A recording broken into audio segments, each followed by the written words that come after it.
Hello. Hey, this is Brian. Hi, Brian. Hey, I'm going to hand the phone over to Curtis Tate, okay? Okay. All right, hang on. Hello? Hey, Curtis. Hey, good evening. How are you all? We're doing well. How are you doing? Doing great. Happy Halloween. Happy Halloween. Happy Halloween. Yeah. Did you dress up? Yeah. You know me, living my best life. So if you could have dressed up, what would you have dressed up as? Well, yeah, this year I chose prisoner. Next year, probably like a priest or something more on the positive side. This year you're going as political prisoner number. What is your booking number? 386700. All right. That's just in case anybody would like to donate to your commissary or your tablet. Do you have a Gifts and Go, Curtis? We're saying this, but it's giftsandgo.com/Curtis, capital C, Tate, capital T-A-T. Awesome. So tell us a little bit about yourself. Where are you from? Are you married? Do you have kids? Just a little background for our live streamers that don't know you. Yeah, absolutely. So I'm originally born and raised in New Albany, Indiana, about 5 minutes from Louisville, and I lived over in Louisville the past 15 years of my life. I was married for about 6 years. Recently separated since all of this started. I've been in recovery. I kind of struggled as a youth with addiction, and I'm coming up on 9 months clean and sober. Congratulations. Thank you. I finished nursing school a couple years ago, so I've been a nurse. I welded for a few years when COVID hit and all the crazy regulations, and the medical Gestapo took over. So I was a TIG welder on oil pipes for a number of years.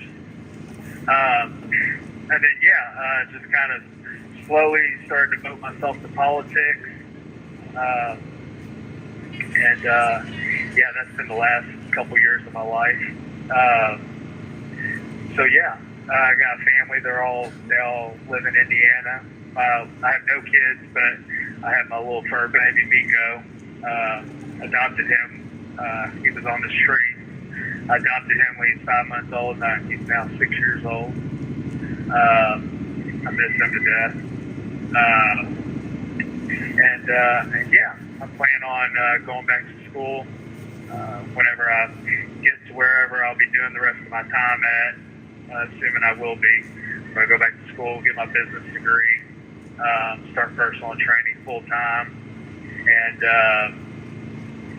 probably pursue a different,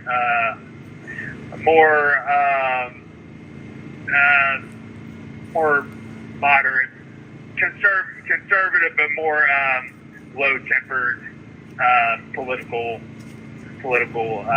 career, much like YouTubing or social media. Right. Yeah. Awesome. I'm sorry. Have you been? I don't know much about your case, so I don't know if you've been sentenced. Have you been sentenced yet? So no. So kind of a little backstory on the whole on my January 6th side of my life is I went there, was there 3 days, came back home, was visited by the FBI January 13th of 21. They questioned me, which I actually just listened to the whole interview today, and it's just how I remembered it. They held me and questioned me for about an hour and 15 minutes. Eventually, I ended up telling them I was going to get my phone out of my car. We were standing outside. I just returned home. I was going to get the phone out of my car, go inside, and call my attorney. And all of a sudden, I was sworn with FBI agents. They went in my car without a warrant. I was held in place by a group of FBI agents. And they took my phone, got in their cars, and was gone as quick as they came. That was the last I heard of them. for 2.5 years until August 24th of this year. I just completed a treatment program. I just started a job. I moved to Wilmington, North Carolina, just started a job, got a place, and moving on with my life. And 2 FBI officers were waiting outside of where I lived at, arrested me on the spot. Taken to New Hanover County Jail and held in solitary confinement for almost 10 days. And then I've been transferred from jail to jail until I got here. I haven't been to trial yet. I haven't even been indicted yet.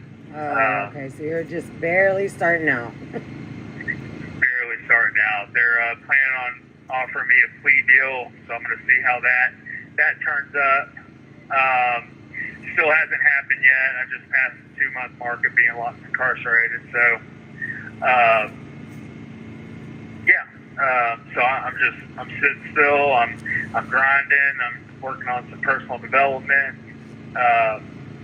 Just getting stronger on the areas I can't control in my life, and letting God take care of the rest. Amen to that, for sure.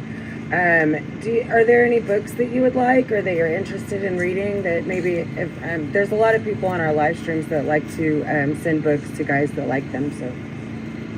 Oh, really? There's actually 2 books that I've been really wanting to read, and if they send them, I'll be more than grateful. It's not no biggie, but it's 7 Habits of Highly Successful Individuals. And then another one is Rich Dad, Poor Dad. Yes. That's a good book. Ron J. Stark says that's a good book. It really is. Yeah, I've heard that. So those are 2 that I've really had my eye on and wanted to read. But yeah, I'm forever grateful for any kind of assistance. Obviously, my family, my mom, she raised me as a single mom. She's a school bus driver. My sister, she just has a newborn baby. She's a nurse as well. Like I said, I'm recently separated due to most of this. So, of course, any help is appreciated, and I try to send letters out to those who do help, just to show my appreciation and pay it forward. Well, like I said, there's a lot of people on our live streams that listen intently to our vigil and make sure that if you guys have any wants that they can fill, they try to do that pretty quickly. So we have a lot of faithful listeners out there. Yeah, absolutely. I do want to give a little recognition, because this is something that's really kind of hit close to home to me, and I'm actually writing about it. It's going to be like just a personal area for me. I've heard of the number of suicides that fellow J6ers have suffered from. We've lost 4, I believe, from suicide. I attempted suicide back in January and shot myself in the chest with a 9mm and barely lived through it. And that's why I decided to change my life and get clean and get back on track. I kind of just lost my way, and a number of different homes to me. There's other brothers that I've heard about who have lost their lives at their own hands. I want to, just send special recognition out to those who are listening. Keep them and your families in your prayers. Absolutely. That's a very courageous story you have there, Grace. I for one, am very happy that you survived. Me too. Well, my family and myself, I'm grateful. God's got a plan for me, and only by His grace and mercy that I'm still here, and He didn't bring me this far just to drop me off. I don't think He brought any of us this far to drop us off. So I look forward to what the future holds. That's awesome. Well, thank you so much for calling. And is there anything else that you'd like to say? No, I just appreciate y'all listening. And, you and your families have an awesome Halloween night. Stay safe, and I look forward to our next conversation. Awesome, Curtis. Thank you so much. Thanks We for love you, joining us. Patriot. Happy Halloween. Okay, love you all. Have a blessed night. Bye bye. You too. So for anyone that is having a hard time, we do have a hotline, and it is 833-SAVED-J6. So, you know, if you're having a hard time, please reach out, and you're not alone. Don't think that you are alone, because you're not. You know, we are a discombobulated family, but a family nonetheless. So if you need to speak to somebody, please call that hotline, call a friend, call me, call anybody. Don't sit in isolation and despair.